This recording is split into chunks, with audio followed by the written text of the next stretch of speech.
안녕하세요.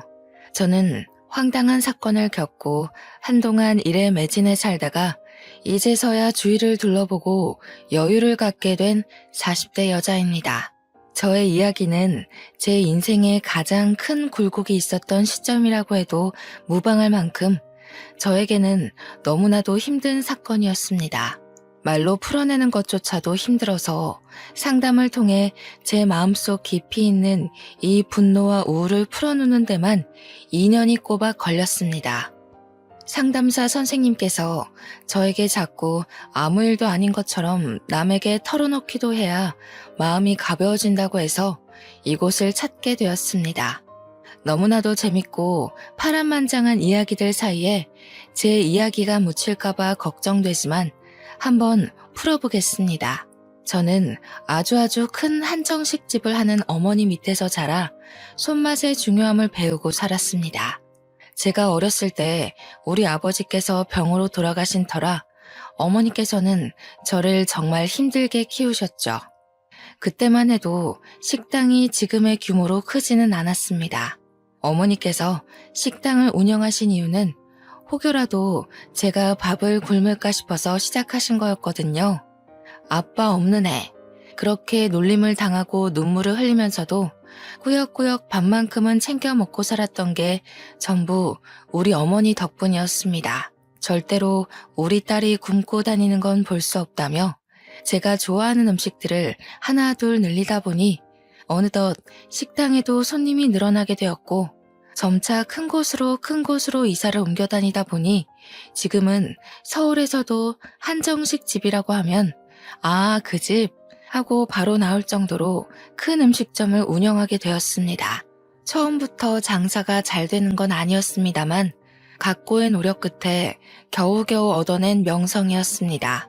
어릴 때부터 맛있는 음식들을 먹으면서 자랐기 때문에 음식의 중요성은 정말 누구보다 잘 알고 있었습니다.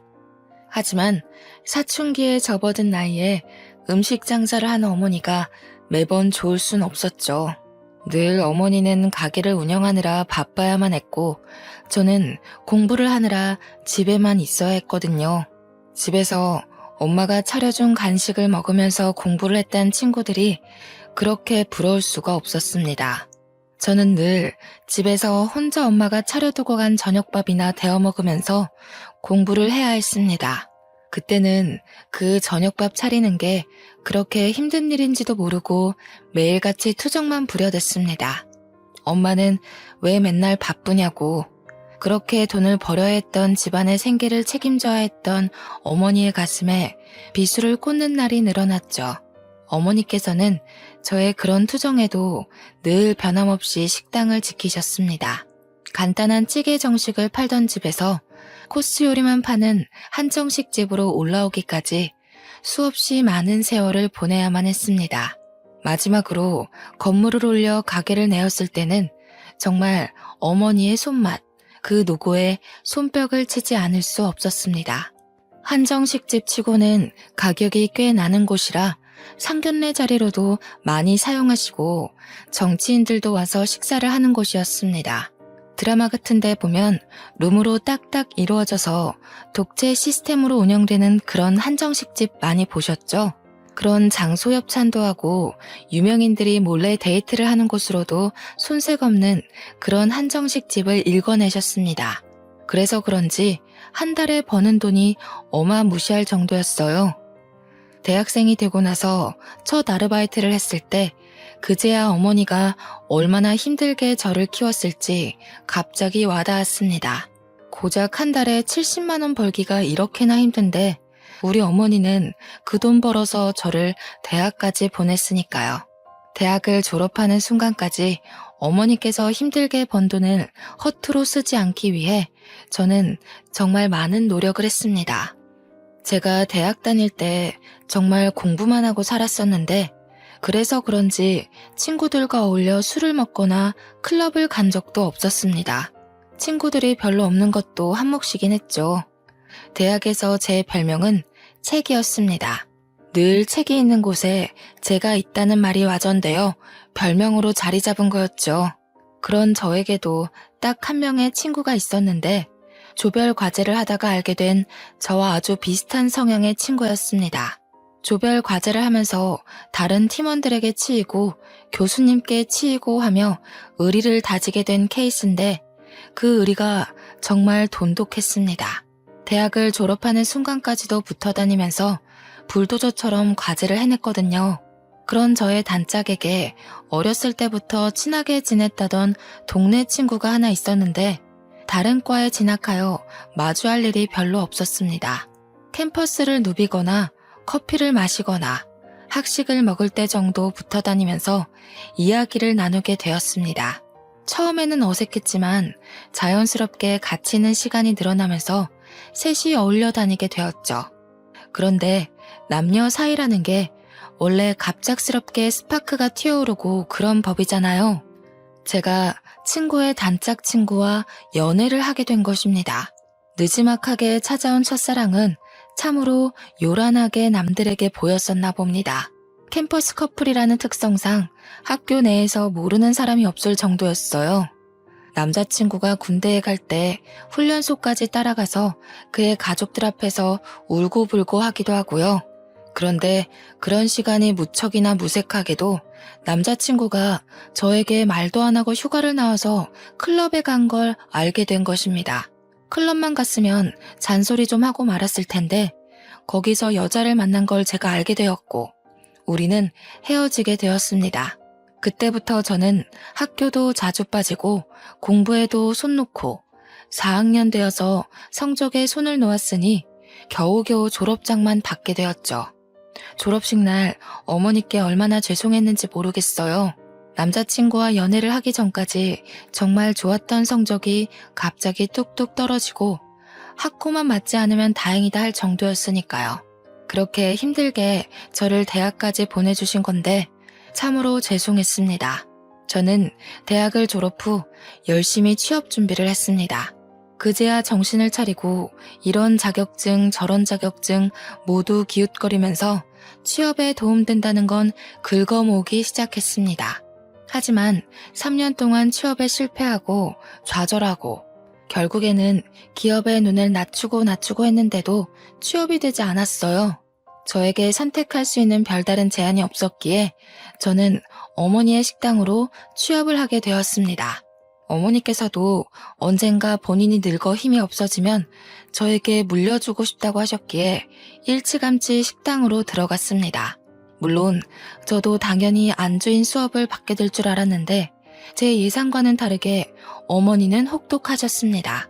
식당 설거지 일부터 시작하라 해서 만만하게 보고 시작했는데 한정식 집이다 보니 반찬 가짓수가 많잖아요. 그 작은 반찬 그릇들이 수십 개가 쌓여 있는데 닦아도 줄어들 생각을 하지 않더라고요. 그때 태어나서 처음으로 주부 습진이라는 것에 걸렸습니다. 고무장갑을 끼고 설거지를 해도 그 안으로 물이 다 고여들어와 손이 퉁퉁 불기 일쑤였습니다. 그렇게 3년 동안 설거지에 반찬 나르기에 식기 정리만 하다가 겨우겨우 손님도 맞이하게 되고 계산을 하게 되었습니다. 나름 식당 돌아가는 시스템에 대해서 빠삭하게 알게 된 덕이죠. 저는 여전히 졸업 후에도 조별 과제를 함께하며 의리를 다진 대학 동기와는 연락을 하고 지냈습니다. 그런데 대학 동기와 단짝 친구였던 전 남자친구가 저를 한번 보고 싶다고 했다는 게 아니겠어요. 헤어진 지 벌써 7년이나 지난 후였고 저도 뭐 첫사랑이라고는 하지만 지나간 추억이니 한 번쯤 만나서 대학 시절 이야기를 나누는 거 나쁘지 않다고 생각을 했어요. 대학 동기도 오랜만에 셋이 한번 뭉치자고 넌지시 이야기하길래 저도 알겠다고 했습니다. 그래서 하루 시간을 내서 같이 만나게 되었는데 술을 한잔하고 집에 가려는 찰나 저를 붙잡고 할 이야기가 있다고 하더군요. 저한테 그때는 정말 철이 없어서 미안했다고 한순간의 실수였다고 꼭 사과하고 싶었대요. 저야 뭐 지난 일이니까 알겠다고 했어요. 그러면서 저에게 자기는 지금 중소기업 신인으로 일을 하고 있고 다시 한번 만나보고 싶다는 식으로 이야기를 하더군요. 연애할 때 저희가 얼마나 불같은 사랑을 했었는지 같은 취미에 같은 취향을 가지고 있었다는 사실이 문득 떠올랐어요. 저도 만나는 사람이 없었기 때문에 한번 생각해 보겠다고 했더니 그게 긍정의 의미로 들렸는지 그날부터 저에게 지극정성으로 굴더라고요. 퇴근 시간에 맞춰서 저를 집까지 데려다 주는 건 기본이고 쉬는 날이면 피곤하지 않게 데이트 코스를 짜오기도 했어요. 엄청 비싼 리클라이너 영화관 같은 데 데려가 쉬면서 영화를 볼 수 있게도 해주고 마사지도 받게 해주고요. 어딜 가더라도 본인 차로 저를 데려다 주는데 저 약간 감동받을 만하지 않나요? 제가 면허는 있었지만 차는 식당과 집만 오갔기 때문에 필요치 않아서 사지 않았거든요. 아무튼 그렇게 6개월 정도 지켜보다가 예전과 꽤 변한 모습에 새로움을 느껴 다시 만나보기로 결정을 했습니다. 그런데 그때는 저희가 이미 30의 나이를 하고 있었으니 연애만 하기에는 살짝 애매한 시기이기도 했어요. 그래서 진지한 만남을 생각하고 서로의 저축이 얼마가 있는지, 월급이 어떻게 되는지 경제 능력을 다 오픈했어요. 물론 제가 훨씬 더 많이 벌고 모아둔 돈도 많았지만 남자친구랑 같이 있으니 행복하고 즐거워서 상관없겠다 싶었습니다. 대학 동기도 저희가 다시 만난다는 소식에 두 팔 벌려 축하를 해주었어요. 그렇게 헤어지고 나서 괜히 자기가 더 불편했다면서 앞으로는 서로에게 죄짓지 말고 살자고 했습니다. 저도 한번 바람으로 이별을 겪었지만 달라진 모습을 보여주겠다고 믿어달라는 남자친구에게 고개를 끄덕였고요. 그렇게 신나는 연애를 했습니다. 대학생 시절에 했던 연애와는 비교가 안 될 정도로 각자 월급을 벌어 돈을 물쓰듯 쓰는 연애는 재미있었어요. 부모님께 용돈을 받아서 한 달 동안 얼만큼의 돈을 써야 한다는 계산 없이 이루어지는 데이트가 재미없을 리가 없죠. 행복한 시간도 잠시. 저에게 아주 큰일이 일어나고 말았습니다. 어머니께서 제 나이 31살에 갑자기 쓰러지시게 된 거예요. 살면서 피곤함이 머리를 너무 많이 짓누르고 있었나 봐요. 스트레스가 쌓여서 이렇게 된 거라고 하기는 어머니의 병색은 너무나도 짙었습니다. 뇌혈관이 팽창과 수축을 반복하다가 터졌다고 했는데 그 병색 자체를 너무 늦게 알아버린 겁니다. 골든타임이 지나가는 바람에 어머니께서는 눈을 뜨지 못하셨어요. 저는 제발 몸이 마비가 되는 한이 있더라도 눈만큼은 떠주시기를 간절히 바랐었죠. 하지만 어머니께서는 저에게 짐이 되기 싫으셨던 건지 그대로 아버지가 계시는 하늘나라에 가시게 되었습니다. 31살의 나이에 양쪽 부모를 다 잃은 것도 서러워 죽겠는데 외동딸이었던 저는 갑작스럽게 이뤄진 장례 준비가 너무나도 어려웠습니다. 도우미는 몇 명을 써야 하는지, 음식은 뭘 추가를 해야 하는지, 추모만 해도 모자랄 시간에 결정해야 할 일이 너무나도 많았습니다. 아무것도 모르고 우왕좌왕 병원에서 이렇게 하세요 저렇게 하세요 하면서 이것저것 추가하고 눈퉁이를 맞고 있었던 거죠. 참 가족이 죽어서 정신없는 사람을 두고 장사 속을 그렇게 내비칠지는 상상도 못했던 겁니다. 제가 울면서도 하라는 대로 다 맞춰주고 있자 보다 못한 남자친구가 회사에 연차를 내고 장례식장을 내내 지켜주었어요. 불필요한 것들은 모두 잘라내고 병원과 싸워가며 저에게 필요한 것들만 진행시켜 주었습니다. 제가 얼마나 고마움을 느꼈는지 정말 말로 표현할 수 없을 정도로 고마웠습니다. 그때 그런 생각을 하게 되었어요. 돈이 없어도 어떠하랴, 이 남자면 괜찮겠다 싶어서 결혼을 마음에 심었죠. 어머니의 한식당은 당연한 수순으로 제가 물려받게 되었습니다. 제가 어깨너머로 배워왔던 손맛을 드디어 손님들에게 내보일 수 있게 됐습니다. 우리 매장 매출이 정말 좋았던 이유는 어머니의 손맛 때문이라고 해도 과언이 아니었는데 저도 어머니의 피를 물려받기는 했나 봅니다. 제가 만든 음식도 선대 사장의 맛이 난다면서 단골분들이 정말 좋아하셨어요. 혹여라도 맛이 바뀔까봐 걱정했는데 괜한 기우였다면서 저에게 장하다고 칭찬도 많이 해주셨고요. 이제는 2대째 운영이라는 편말이 붙으니까 오랜 단골 손님들이 저에게 잘해보라면서 용돈도 찔러주고 가셨어요. 이 모든 것이 우리 어머니께서 읽어내신 건데 그럴수록 제 마음의 그리움은 커져만 갔습니다. 그렇게 1년을 더 힘내서 운영을 하다 보니 정확하게 어떤 식으로 운영을 해야 고객 만족도가 더 높은지 알겠더라고요. 아무리 그래도 우리 어머니께서는 옛날 분이셔서 변화를 조금 두려워하셨거든요. 저는 고객 만족도를 높이기 위해 발로 뛰었고 틈틈이 레시피와 인테리어를 손보면서 젊은 고객층들에게도 사랑받을 수 있는 식당으로 운영을 했습니다. 저는 완벽하게 식당 안주인으로서 자리를 잡았고 늘어나는 매출을 보며 직원들에게 더 많은 장려금을 지급했죠.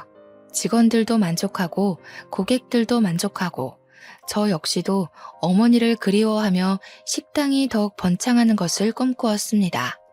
그때쯤 남자친구는 회사를 그만두고 싶다는 고민에 깊이 빠져 있었어요. 알고 보니 남자친구네 회사가 급 성장을 하면서 인력 보충이 필요한 시기였는데 월급이 더 많은 직원에게 나가는 것이 싫었던 사장이 직원들을 갈아내고 있었더라고요. 더 많은 실적을 요구하면서 월급 인상은 없으니 당연히 직원들의 사기가 떨어지고 있는 시점이었던 거죠. 남자친구 역시 매일같이 상사에게 시달리면서 정작 월급은 이전과 다를 바가 없으니 다른 회사로 이직하고 싶다고 생각했던 겁니다.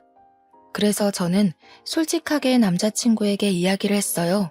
회사에서 스트레스 받으면서 고생하지 말고 저와 결혼해서 같이 식당 일을 하는 게 어떻겠냐고요. 저에게는 나름 용기 있는 고백이기도 했고 사실 저희 가게 매출만 생각하면 남자친구가 절대 거절할 처지가 아니긴 했거든요. 남자친구는 당연히 제 프로포즈에 긍정적인 응답을 했습니다. 하지만 몇 년을 양복을 입고 회사원이라는 타이틀을 달고 있다가 식당에서 일한다는 게 좀 뭐랄까 마음에 차지 않는다고 했어요. 양복을 입는 게 뭐가 중요한가 싶었죠, 저는. 그래서 남자친구에게 옷차림새가 중요한 게 아니다. 월급을 생각해보자고 했어요. 하지만 남자친구는 계속해서 회사에 다니고 싶다. 명함에 기업 이름이 찍혀 있었으면 좋겠다고 의견을 굽히지 않았습니다. 그렇게 의견이 미묘하게 충돌하는 와중에 결혼 준비가 시작이 되었고 예비 시부모에게 인사를 하러 가게 되었습니다. 저는 이미 부모님이 모두 돌아가셨기 때문에 남자친구는 저희 집에 인사를 드리러 오지 않았어요. 납골당에 가서 같이 부모님의 영정사진을 보면서 인사를 드렸죠. 아무튼 제가 시댁에 처음 인사를 드리러 간 날 예비 시부모님께서는 저를 아래 위로 쭉 훑어보셨습니다. 그 시선이 곱게만은 느껴지지 않아서 가슴 한구석이 철렁하기도 했습니다. 그런데 시부가 저한테 쓱 식당 이야기를 꺼내더군요. 네가 CC 식당을 운영한다고? 하시면서 거기 엄청 유명한 곳 아니냐고. 자기도 가본 적은 없는데 시부네 회사 높으신 분들도 거기 가서 식사한다고 하더라 하셨어요. 저희 한정식집이 워낙 기업 대표님들도 많이 오시고 정계 쪽에서 유명하신 분들도 자주 들리시는 곳이라 저는 아무 생각 없이 끄덕끄덕했습니다. 그랬더니 시모가 갑자기 활짝 웃으면서 대기업 대표들도 온다고? 하시면서 그러면 높으신 분들한테 우리 아들 취업 이야기 좀 해보지 그랬어 하시는 겁니다. 저는 그 말이 조금 어이가 없었습니다. 대기업 대표들과 안면이 있다고 해도 식당에 밥 드시러 온 손님에게 어떻게 취업 청탁을 할 수 있겠어요? 그러다가 소문이라도 나면 저희 식당에 단골 손님들 다 떠나가지 않겠습니까? 그래서 저는 시모에게 거절의 의사를 표하면서 웃으면서 이야기를 했어요. 제가 무슨 힘이 있다고 그런 이야기를 하겠냐고요. 그냥 우리 식당에 식사하러 오시는 분들이지 친분은 전혀 없다고 이야기를 했습니다. 그랬더니 시모가 엄청 불편한 얼굴을 하면서 저를 또 아래 위로 쓱 훑어보면서 안이 꼽다는 듯이 이야기를 하시는 겁니다. 너 돈 좀 만진다고 우리 아들한테 하대하고 꼽주고 그러는 거 아니지? 하시는데 느낌이 딱 쎄하더라고요. 그때 그 쎄함에 결혼을 뒤집어 엎었어야 했는데 홀로 남겨진 저는 의지할 곳이 급하게 필요했었나 봐요. 그런 이야기를 듣고도 남자친구와의 결혼을 계속 진행했으니까요. 물론 그 자리에서 남자친구는 제 편을 들었습니다. 시모한테 무슨 그런 이야기를 하냐고 면박을 주었거든요. 그러면서 우리 오래 만났고 잘 살 수 있으니까 걱정하지 말라고 안심까지 시키니 제가 어찌 결혼 안 하겠다고 뒤집어 엎을 수 있겠어요. 그렇게 유달리 피곤했던 첫 만남 이후에 저희의 결혼 준비는 급물살을 타게 되었어요. 나이도 딱 결혼하기 좋은 나이라는데 지지부진하게 끌지 말고 서둘러서 준비를 하자고 하셨습니다. 제가 한두 푼 버는 게 아니라 정말 월 매출이 억에 달하는데 돈이 뭐 아쉬워서 준비 못할 게 있겠습니까? 물론 이것저것 다 빠지고 나면 얼마 안 되는 돈처럼 보이는 돈이 제 통장에 꽂히지만 그래도 월 1,000 가까이 벌고 있었거든요. 그게 웬만한 임원 월급 아니겠습니까? 근데 제가 남자친구한테 이미 얼마를 버는지 다 오픈을 한 상태였잖아요. 제 벌이를 시부모도 전해 들었는지 은근히 저에게 압박이 들어오지 않겠어요. 혼수는 이거로 준비해서 네가 해와라. 우리 집 냉장고 좀 바꿔주라. 우리 집 TV가 작다. 이런 건 아주 귀여운 수준이었습니다. 저에게 명품 가방에 구두, 모피코트를 들이밀었을 때는 이게 뭐지? 싶었거든요. 시모가 자꾸 저를 볼 때마다 이거 사줘 저거 사줘 하는데 우리 어머니께도 못 해드렸던 걸 시모에게 해드려야 하나 싶었어요. 거기다가 집도 제가 어머니 돌아가시고 같이 살던 집에 혼자 살고 있었거든요. 그 집을 신혼집으로 꾸미자고 이야기를 다 끝내놨는데 시모가 신혼집은 따로 구해야 하지 않겠냐는 겁니다. 우리 어머니와의 추억이 담긴 집이라 이사를 가고 싶지 않다고 했는데도 꾸 박박 우겨대면서 신혼집을 따로 구하라 하셨어요. 제가 참다 못해서 남자친구에게 신혼집만큼은 양보 못한다. 우리 식당 출퇴근하기도 좋고 집 평수도 큰데 왜 자꾸 신혼집을 구해야 하나 했어요. 그랬더니 시모가 저에게 전화가 와서 한다는 소리가 뭔지 아세요? 그 집 사람 죽은 집 아니냐고 하더군요. 우리 아들도 뇌출혈로 죽으면 어떻게 하냐고 집 터가 나쁜 것 같대요. 제가 그 말을 듣고도 제정신일 수 있었겠어요? 다른 것도 아니고 우리 어머니의 죽음을 가지고 그렇게 이야기할 수 있나요? 저는 정말 시모가 사이코패스인 줄 알았습니다. 뇌출혈로 사람 죽어난 집에 살면 우리 아들 죽을까봐 겁나서 그 집에 살지 않았으면 좋겠다는 게 정말 다시 생각해도 너무 열받고 화딱지가 나네요. 그래서 제가 어떻게 할게요?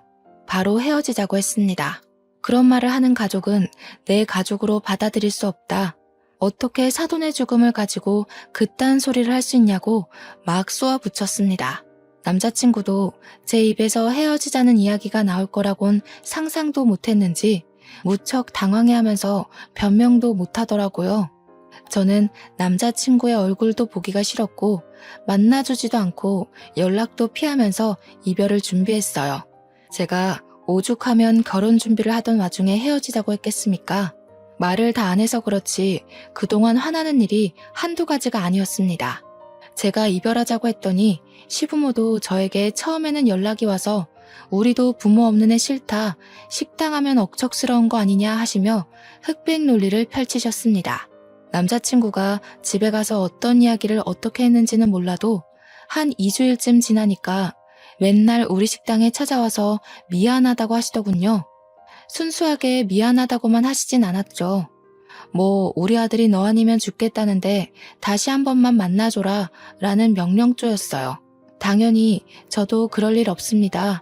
가세요 하고 보내드렸죠.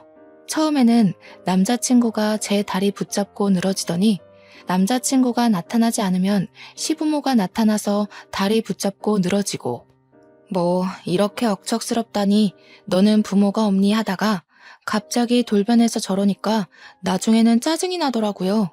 한두 달 동안은 경찰에 신고하겠다, 찾아오지 말아라 하다가 저도 지쳐버린 거죠.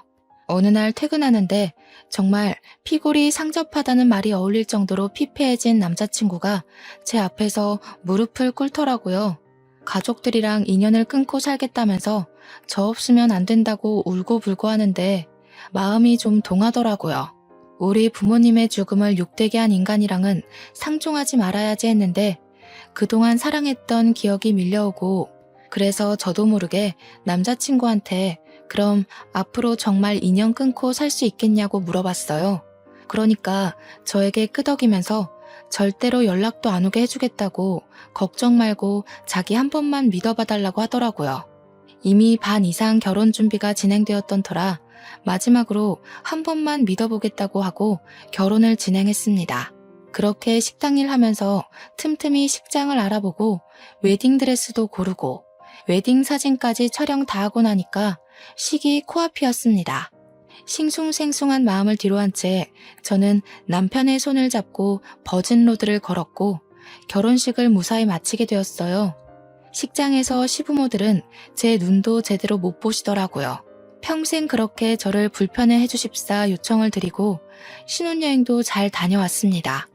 제 식당 명성에 맞게 번쩍번쩍하게 돈을 처발라가면서 온갖 손님들을 다 초대해서 결혼식을 올렸거든요. 심지어 저희 단골 손님들 중에 유명하신 기업인들께서 혼주석에 앉아주시겠다고 할 정도로 제 기가 눌리면 안 된다고요. 주변에서 저를 엄청 신경 써주신 따뜻한 결혼식이었어요. 시부모도 저희 측 손님들을 보시고는 조금 놀란 눈치였습니다. 혹여라도 남편의 취업 청탁이라도 할까봐 조금 긴장되기도 했지만요. 아무튼 신혼여행 다녀와서도 시댁에서는 저에게 일절 연락이 없었고 저는 편하게 식당 일을 했어요. 명절이 다가와서 어떻게 해야 하나 하고 있는데 남편이 저에게 갈 필요 없다고 하더라고요. 명절 당일에서야 자기 혼자 시댁에 쓱 갔다 오는 걸로 명절은 마무리가 되었어요.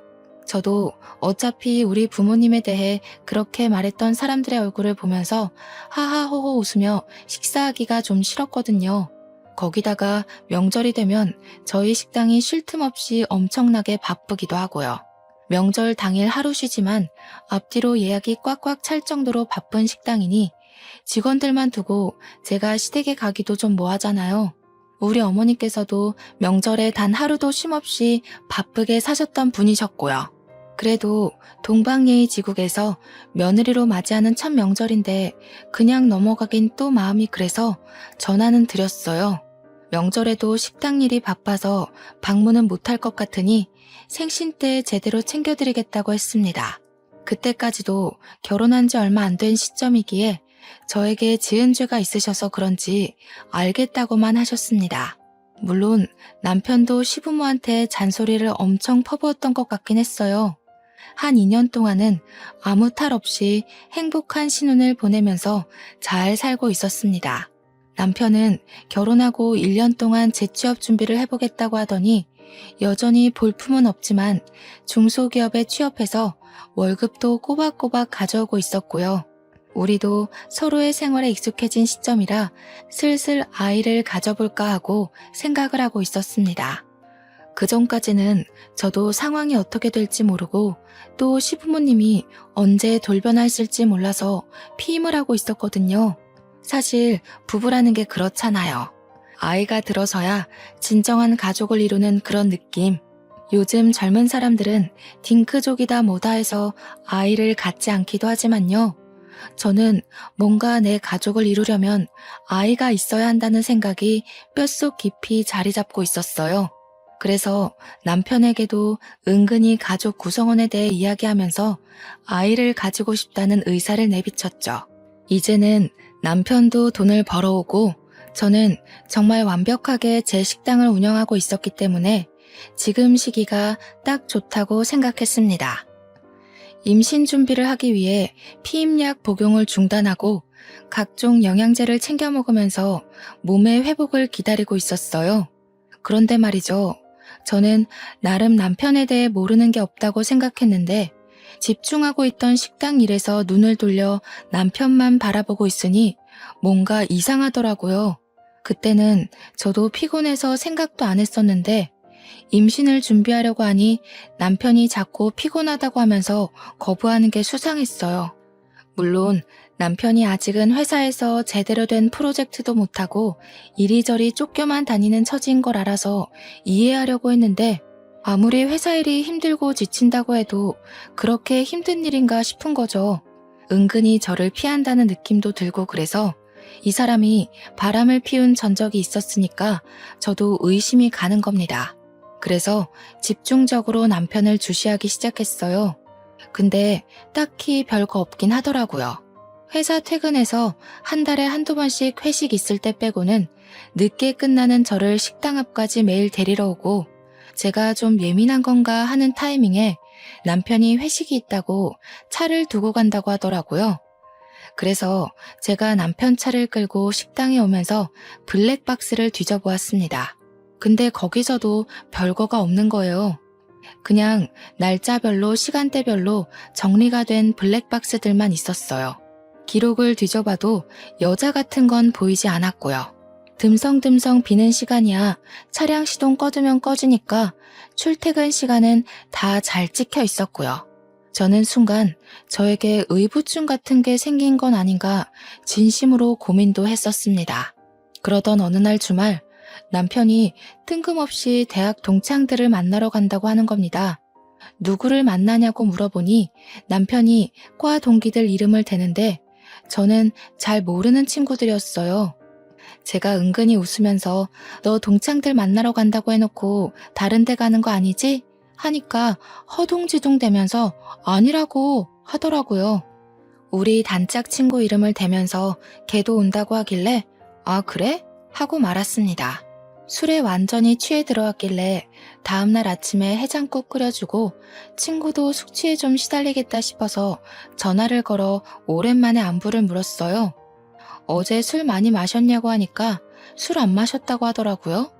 그래서 동창들 만났는데 술을 안 마셨어? 하니까 자기는 집에 있었대요. 그래서 남편에게 바로 말을 했죠. 걔는 어제 집에 있었다던데? 하니까 뭐 오겠다더니 안 온다고 말 바꾸더라 하면서 어물쩍 넘어가더라고요. 그래서 딱 말했어요. 어제 동창 모임 없었지? 너 혹시 바람 피우니? 이렇게요. 죽어도 아니라고 이야기하는데 저도 증거가 없어서 일단은 남편의 행적을 지켜보기로 마음먹었습니다. 행동 하나하나를 지켜보는데 평소랑 크게 다를 바가 없긴 했어요. 그래도 쉽게 의심을 버리지는 않았습니다. 저희가 원래 서로 휴대폰에 비밀번호를 걸어두고 신경을 쓰지 않고 지냈거든요. 그런데 바람의 기본은 휴대폰 아니겠어요? 남편이 씻으러 간 사이에 비밀번호를 대충 유추해서 이것저것 눌러봤는데 하나도 맞질 않더라고요. 휴대폰만 뒤지면 뭔가 나올 것 같은 기분에 저는 남편이 잘 때까지 기다렸다가 지문 인식을 통해서 비밀번호를 풀었습니다. 순간 고민도 많이 되긴 했어요. 판도라의 상자를 열어버린 느낌이 들더라고요. 이 사람이 정말 바람을 피운 거면 난 어떻게 해야 할까 하는 생각에 볼까 말까 고민이 되었습니다. 하지만 남편이 바람을 피운다고 하면 저도 같이 살 이유가 없는 거나 마찬가지 아니겠어요? 이혼까지도 생각을 하고 결단을 내렸고 저는 그 판도라의 상자를 열어 천천히 살펴보기 시작했습니다. 남편의 문자를 막 뒤지고 있는데 어느 대학병원에서 온 문자가 엄청 많은 게 아니겠어요? 카드 내역을 살펴보는데도 병원 내에 있는 카페에서 찍힌 영수증 문자가 많이 있었어요. 커피 사 먹은 거, 샌드위치 사 먹은 거. 저는 순간 남편 회사가 병원에 뭐 납품하는 회사였나 싶어서 곰곰이 생각을 해봤죠. 근데 아무리 생각해도 병원이랑은 연관이 없는 거예요. 순간 머릿속에 스치는 생각이 하나 있었습니다. 바로 시부모님이었어요. 혹시 시부모가 어디 아파서 병원에 입원은 한 게 아닌지 싶었던 거죠. 저와 정말 연락을 하나도 하지 않고 살고 있었기 때문에 저에게 입원한 걸 비밀로 하신 건가 싶었습니다. 달력을 확인해보니 곧 시모의 생일이 다가오고 있기도 해서 저는 다음날 눈을 뜨자마자 시모에게 전화를 걸었어요. 다음 주에 생일이신데 어떻게 하실 거냐고, 뭐 드시고 싶은 거 있냐고 살갑게 물어보니 뭐 할 거 없다고 하시더군요. 왜요? 하니까 자기 좀 쉬고 싶다고 이번에는 그냥 넘어가자 하시고는 전화를 황급히 끊으셨습니다. 결혼 3년 만에 처음으로 있는 일이었어요. 매번 생일 때마다 저에게서 뭐 하나 더 뜯어먹으려고 준비하시던 분들이셨거든요. 그래서 혹시 어디 아프시냐고 물어보니까 나이 들면 다 그런 거지 하면서 그냥 이렇게 넘어가시더라고요. 어디가 아프면 저한테 솔직하게 이야기해주면 좋으련만. 그래서 남편이 병원 갔다 온 흔적을 봤다고 했어요. 솔직하게 말해달라고 하니까 갑자기 정색을 하시면서 넌 알 거 없다 하고 끊으시는 거예요. 너무 당황스럽잖아요. 수상하기도 하고요. 그래서 남편에게 이야기를 했습니다. 내가 모르고 있는 게 뭐냐고. 도대체 병원은 왜 간 거냐고 물어봤어요. 시모가 어디 아픈 건 아니냐. 생일 때는 왜 만나지 말자고 하냐. 이렇게 막 따져 물으니까 저한테 병원 간 건 어찌 알았냐고 화를 내는 겁니다. 얼굴이 정말 썩은 채로 어떻게 알았어? 하길래 문자 좀 훔쳐봤다 하니 그걸 왜 보냐고 성질을. 아니 병원에 누가 있는데 숨기냐고 캐물으니까 말은 안 해주고 방으로 들어가서 문 닫고 자버리더라고요. 너무너무 수상해서 다음날부터 제가 매니저에게 가게를 잠시 맡기고 남편 회사 앞에서 몰래 잠복을 했어요. 택시를 하나 하루 통으로 빌려서 남편 뒤를 쫓았는데 남편이 회사에서 일찍 나와 병원으로 가는 게 아니겠습니까? 그래서 몰래 내려서 뒤를 티 안 나게 밟았습니다. 어느 병실 앞에서 남편이 피곤한 듯한 표정을 짓고 들어가려고 하는데 시모가 딱 병실 앞에 나와서 남편을 맞이하더라고요. 근데 시모가 병원복을 입고 있지 않았어요. 시부가 아픈 건가? 그럼 나를 왜 속인 거지? 싶어서 남편이 병실에 들어가는 걸 확인하고 저도 뒤따라서 그냥 병실에 들어갔습니다. 문을 딱 열고 들어가니까 남편이 웬 4~5살 되어 보이는 꼬마애를 무릎에 앉혀놓고 있고 시모는 웬 여자한테 물을 먹이고 있었어요. 피부도 거무죽죽하고 머리도 다 빠져있는 여자를 보고 처음 보는 얼굴이라 이게 누구야? 하는 표정으로 남편을 바라봤죠. 제가 병실에 들어가는 순간부터 얼음이 되어버린 남편과 시모를 보고 저는 어리둥절했습니다. 근데 그 아파서 다 죽어가는 여자도 저를 보고 완전 동공지진이 나더라고요. 이게 무슨 상황이지 하고 있는데 남편 무릎에 앉아있던 남자애가 남편에게 폭 안기더니 이런 말을 하더라고요. 아빠, 저 사람은 누구야? 아빠? 아빠? 저는 진짜 그대로 뒤로 넘어가는 줄 알았습니다. 내 남편에게 아빠라고 부르는 저 아이는 뭐고 그럼 누워있는 저 여자는 뭐지? 하는 생각 때문에요. 시모가 저한테 정말 놀래서 여긴 어떻게 나타났냐고 벌벌 떨면서 물어보더라고요. 마치 귀신 보듯이 저를 바라보는데 남편도 똑같은 얼굴로 저를 보고 있었고요. 이게 다 무슨 일이야? 아빠라니? 저 여잔 누구고 당장 말 못해? 제가 소리를 꽥 지르니까 남편이 저를 끌고 나와서 이야기를 하자고 했어요. 그러는 순간 누워있던 여자는 기절하고 시모는 의사 부르라고 난리를 치고 남편은 저에게 그제야 이실직고를 하더라고요. 알고 보니 저랑 헤어져 있던 그 잠깐 사이에 그러니까 결혼 준비하다가 엎어진 그 잠깐 사이요. 그때 술을 먹고 술김에 하룻밤을 같이 보낸 여자인데 그 여자가 단 하룻밤에 임신을 했다고 나타났다는 거였어요. 우리가 결혼 날짜를 다 잡아둔 상태에서 나타나 애를 지우라고 병원에 같이 가게 되었는데 그때 암을 발견했대요. 애를 낳고 항암 치료를 시작해서 괜찮아진 줄 알았는데 바로 재발하는 바람에 오늘 내일 한다면서 저는 이 이야기를 듣고도 꿈인가 생시인가 구별이 가지 않았습니다. 그런데 남편이 하는 말이 가관이더군요. 저 여자가 오늘 내일 하는데 보험금은 타야 하지 않겠어? 보험금 수익자를 내 이름으로 해두었거든. 아무래도 애가 있으니까. 그것만 해도 수억이야, 수억. 보험금 타면 사업할 계획도 다 짜놨단 말이야. 저는 남편이 사람 새끼로 보이지 않았습니다. 이거 미친 새끼 아니야? 당장 이혼해. 보험금 타면 좋은 거지 무슨 이혼이야. 야, 그러면 애는 어쩔 건데. 나보고 지금 남의 새끼 데려다 키우라는 거야, 뭐야? 애는 고아원으로 보내면 돼. 저는 진짜 사이코패스 검사라도 받게 하고 싶었습니다.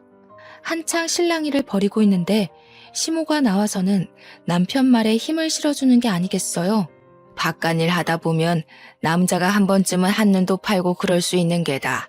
그런 걸로 일일이 따지고 들면 피곤해서 어찌 살겠니? 손주는 내가 키우든지 할 테니까 걱정 말고 애 키울 비용만 좀 도와다오. 저는 이 집안 인간들이 아주 다채롭게 미쳤구나 싶었습니다. 제가 대놓고 이혼할 거라고 합의 이혼 서류 보낼 테니 도장 찍어라. 도장 안 찍으면 소송하겠다고 했어요. 불륜의 증거로 애가 떡하니 있는데 장난칠 생각하지 말라고 하고 변호사부터 바로 선임했습니다. 근데 다음 날부터 남편이 집에 안 들어오더라고요. 막 나가는구나 하고 있는데 그 여자가 그때 기절한 이후 정신을 차리지 못했고 죽었다는 소식을 전해왔습니다. 그러면서 남편이 장례식장이라고 다 정리하고 보험금 타서 갈 테니 이혼은 못 해주겠대요. 애가 불쌍하지 않냐고 물어보니까 고아원도 다 알아봤고 정도 그렇게 안 가는 애라고 하는 겁니다. 저는 미친 새끼라고 읊조리며 전화를 끊어버렸습니다. 장례식이 모두 끝난 시점에 제가 이혼 서류를 들이밀었어요. 초췌해진 몰골이 하룻밤 사이에 생긴 인연이라고 하기엔 좀 깊어 보여서 마지막 남은 정까지 모두 털렸습니다. 근데 갑자기 저한테 시모도 남편도 잘못했다고 막 비는 게 아니겠어요. 이건 또 무슨 짓인가 싶어서 잠자코 있으니 시모가 헐레벌떡 자기 변명을 하더군요. 애가 무슨 죄가 있겠니? 그래도 반쪽이나마 핏줄이니까 정부 치고 같이 살아라.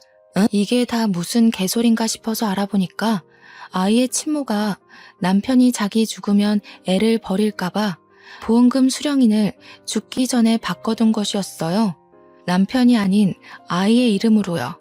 남편한테는 계속 너한테 줄 테니 아이를 부탁한다고 거짓말을 했던 거죠. 보험금도 못 받게 생겼는데 이혼까지 당할 판이니 발등에 불이 떨어져서 잘못했다고 비는 거였습니다. 야, 이 등신아.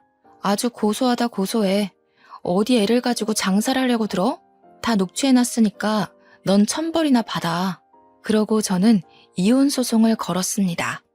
이 사건의 숨겨진 이야기가 모두 풀렸으면 세상에 이런 일이 같은데 소개될 법도 했는데 말이죠. 결국 남편은 완전 빈털터리로 이혼 소송에서 패소해 저희 집에서 쫓겨나게 되었고 시부모가 애를 키우고 있다고 들었습니다. 아기가 아직 너무 어려서 혹시라도 구박이라도 받고 돈도 다 빼앗길까봐 불륜의 증거지만 조금 마음에 걸리더군요. 애는 죄가 없잖아요. 이왕이면 전 남편이 더 지옥으로 갔으면 좋겠다 싶기도 했고 우리 식당에 재무관리를 해주는 자산관리사에게 슬쩍 이야기를 했더니 법적으로 묶을 수 있다고 이야기를 해주었습니다. 그래서 웃돈을 더 얹어주고 처리를 부탁드렸어요. 은행이랑 계좌를 성인이 될 때까지 사용하지 못하게 묶을 수 있다고 하던데 너무 어려워서 잘 못 알아듣겠더라고요. 나중에 남편이 그 돈 뺏으려고 시도했다가 실패했는지 저한테 연락 와서는 무슨 짓을 한 거냐고 따지더군요. 저는 얄밉게 전 남편에게 고아원에 애를 버린다더니 보험금이 탐나서 그것도 못하지? 하면서 약 올리고 차단을 해버렸어요. 저희 가게에 몇 번이고 찾아왔었지만 저는 이 일 이후에 식당의 보안업체 시설을 더욱 강화시켰기에 저를 만나지는 못하고 돌아갔죠. 저는 몇 년이 지난 지금 여전히 잘 나가는 식당 주인으로 잘 살고 있습니다. 전 남편은 글쎄요. 혼자 알아서 살고 있겠죠. 더 궁금하지도 않고 평생 자신이 벌인 일을 속죄하면서 나락에서 살길 바랄 뿐입니다. 제 이야기를 들어주셔서 고맙습니다.